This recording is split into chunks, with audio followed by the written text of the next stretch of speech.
Assalamualaikum warahmatullahi wabarakatuh. Kaifa halukum ya tulab? Semoga kalian dalam keadaan sehat walafiat, semangat dan bahagia dimanapun kalian berada. Fi hadhil yaum kita akan belajar tentang tarkib atau susunan kata. Marilah kita awali pembelajaran hari ini dengan bacaan bismillah. Bismillahirrohmanirrohim. Nah, susunan kata yang akan kita pelajari yaitu ada 4. Yang pertama, isim dhamir munfasil atau kata ganti. Yang kedua, isim isyarah. Yang ketiga, kata tanya. Dan terakhir, mubtada dan khobar. Langsung saja, yuk selanjutnya, nastamir. Yang pertama tentang isim dhamir munfasil atau kata ganti. Contohnya yaitu ana, anta, wa. Ana saya, anta kamu laki-laki, wa dia laki-laki. Kalau laki-laki pastilah nanti juga diikuti dengan kata benda yang berkaitan dengan laki-laki. Seperti Azam, Thalib, Yusuf, Yunus, dan lain sebagainya. Ana, saya, anti, kamu perempuan, ya, dia perempuan. Karena ini tentang perempuan, maka tentunya juga diikuti dengan kata benda yang berkaitan dengan perempuan. Seperti Khilyah, Thalibah siswi, Maryam, Fatimah, kemudian Siti Aisyah, dan lain sebagainya. Lanjut. Yang kedua tentang isim isyarah atau kata tunjuk. Untuk menerangkan bahwasanya untuk laki-laki itu menggunakan kata hada dan dzalika. Sedangkan untuk perempuan menggunakan kata hadihi dan tilka. Lil mudzakkar untuk laki-laki, lil muannas untuk perempuan.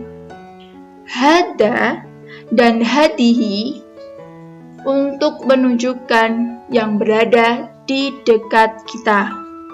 Sedangkan dzalika dan tilka digunakan untuk menunjukkan penunjukan yang jarak jauh. Hada dzalika untuk laki-laki, hadihi tilka untuk perempuan. Hada hadihi berarti ini, dzalika tilka berarti itu, dan ini juga disesuaikan dengan laki-laki maupun perempuannya. Contoh, hada Azam, hada Thalib, hada Sodiki. Ini Azam, ini siswa, ini temanku. Contoh, dzalika Azam, dzalika Thalib, dzalika Sodiki. Itu Azam, itu siswa, itu temanku. Itu Azam, itu siswa, itu temanku. Contoh pada kata hadihi dan tilka. Hadihi Khilyah, hadihi Thalibah, hadihi Sodiqoti. Ini Khilyah, ini siswi, ini temanku perempuan. Tilka yang berarti itu. Tilka Khilyah, itu Khilyah.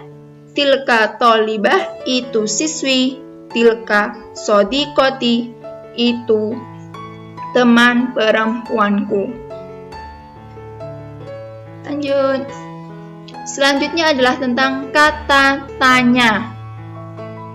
Seperti dalam bahasa Indonesia, kata tanya juga diawali dari apa, apakah, siapa, bagaimana, dari mana.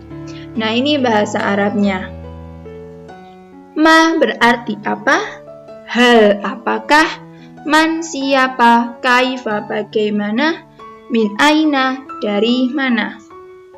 Ma tujuannya yaitu menanyakan kata benda yang tidak berakal. Contohnya, ma hada, apa ini? Jawabnya harus juga diikuti dari setelah kata ma. Nah, hada dilanjutkan lagi. Hada ini kitabun, buku, bukan gini. Ketika ada yang tanya, ma hada kitab. Nah, kitab maksudnya apa? Nah, harus jelas, harus lengkap. Hada kitabun, ini buku. Selanjutnya, contoh yang lain. Ini untuk yang perempuan. Ma hadihi, hadihi mistorotun. Apa ini? Hadihinya kemudian diucapkan kembali pada jawaban. Hadihi mistorotun, ini penggaris. Selanjutnya, kata tanya hal, apakah? Nah, hal ini bisa menjadi dua opsi jawabannya. Bisa jawabannya atau tidak. Contoh, hal hada mirsamun, apakah ini pensil? Jawabnya bisa jadi dua. Jika ya, berarti menggunakan jawaban na'am. Kemudian hada mirsamunnya diucapkan kembali. Hada mirsamun. Kemudian jika jawabannya tidak, maka menggunakan jawaban seperti ini. La. Kemudian diikuti dengan jawaban yang tepat. Tidak, hada kolam, ini pena. Selanjutnya kata tanya yang ketiga yaitu man, yang artinya siapa. Ini menunjukkan untuk menanyakan kata benda yang berakal. Kalau tadi menanyakan kata benda yang tidak berakal menggunakan ma, sedangkan yang berakal menggunakan kata man. Contoh, man hada, siapa ini? Man hadihi, siapa ini?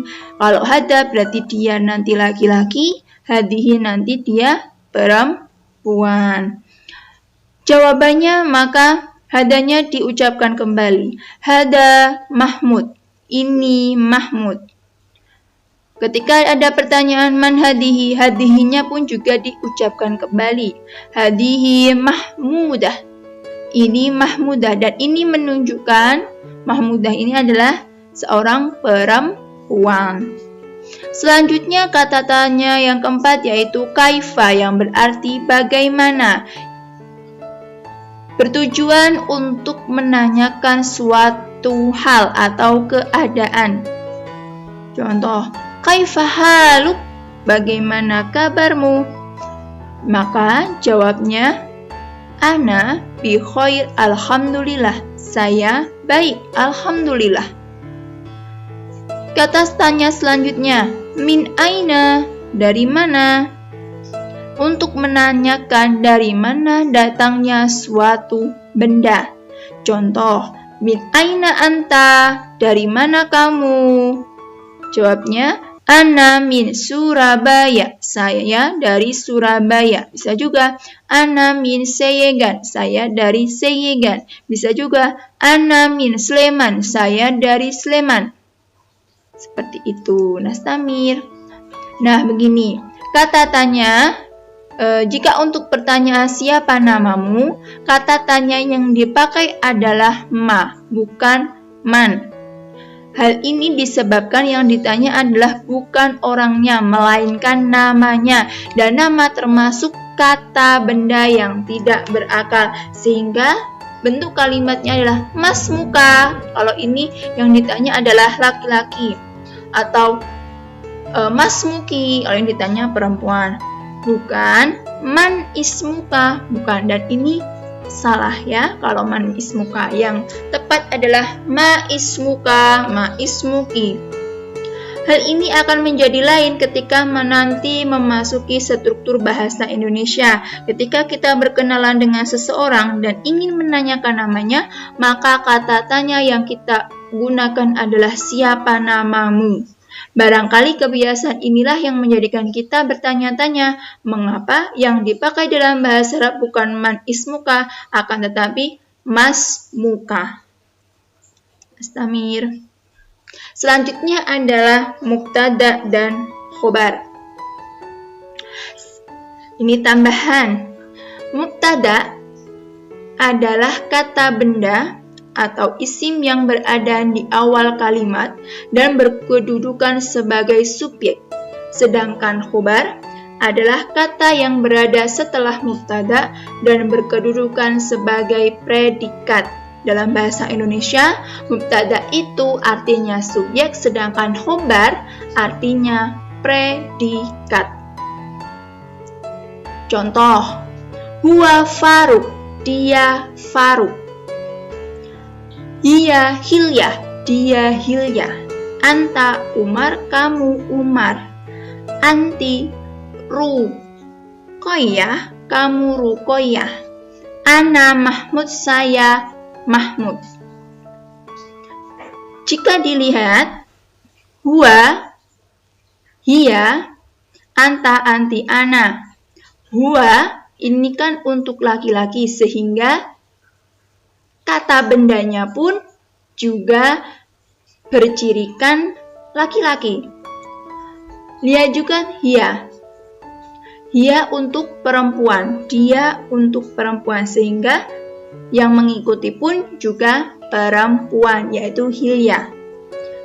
Jadi gini rumusnya, jika mubtada'nya berbentuk muzakkar, muzakkar itu laki-laki, maka khobarnya juga harus muzakkar. Mana sih yang mubtada'nya? Mubtada itu adalah yang cat merah ini, dia, kamu, saya. Karena mubtada itu adalah subjek. Sedangkan jika mubtada, Mufidah ulangi, jika mubtada berbentuk mu'annas, maka khobarnya harus mu'annas pula. Seperti ini, hiya Hilyah, anti Ruqayyah. Begitu. Sedangkan ana ini bisa menunjukkan laki-laki maupun perempuan. Nanti bisa diikuti ana Fatimah, ana Fidah, ana Siti, ana Aisyah. Seperti itu. Telaah dan analisis contoh. Pertama, hiya Faruk. Kata hiya ini coba dilihat, hiya Faruk. Menurut kalian, ini salah atau benar? Salah ya, karena ini contoh salah. Hiya Faruk. Kenapa ini salah? Faruk itu kan laki-laki, maka subjeknya pun mubtada'nya harus laki-laki, sehingga pembenarannya yaitu huwa Faruk. Lanjut, huwa Hilyah. Kenapa ini salah? Huwa itu kan menunjukkan laki-laki, sedangkan Hilyah menunjukkan perempuan. Perempuan itu biasanya ditandai dengan tak marbutoh. Seperti ini bentuknya. Nah, karena dia perempuan, dia tidak boleh huwa. Maka, dia harus dibetulkan menjadi hiya. Hiya Hilyah. Nah, anak-anak, demikian pembelajaran hari ini. Mari kita akhiri dengan bacaan hamdalah. Alhamdulillahirabbil alamin. Syukran ala ihtimamikum. Wassalamualaikum warahmatullahi wabarakatuh.